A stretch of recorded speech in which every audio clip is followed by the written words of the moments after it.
थुनलाइ बिजिरनाय 2 खोन्दोखौ असमिया डिपार्टमेन्टनि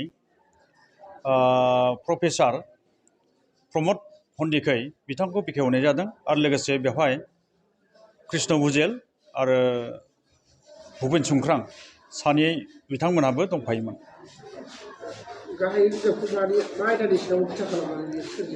बे बिजाबखौ आङो थुनलाइनि सायावनो फसंनाय जादों आरो बियो डिग्री थाखोनि बि थाखोनि 4th सेमिस्टाराव सोलिगोन। फरायसाफोरखौ आङो बेखौ गांफा गांफा बायनानै फरायनानै आनजाद होनो थाखाय खावलायनाय जादों।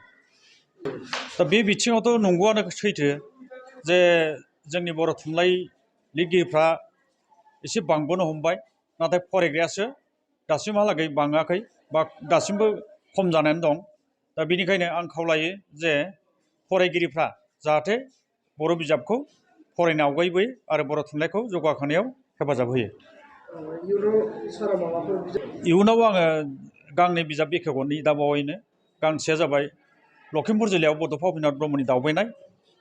बियो माने सेकेन्ड इस्यु जागोन।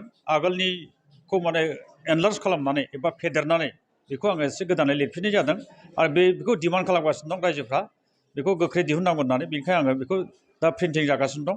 आरो गांसेया सुंद'यै बर' थुनलाइनि जारिमिन 2थि खोन्दो, बेखौबो आङो दा बावैनो बेखेवनाय जागोन आरो बे थुनलाइ बिजिरनाय 2थि खोन्दोआ 2nd सेमिस्टारनि फराय बिजाब जागोन।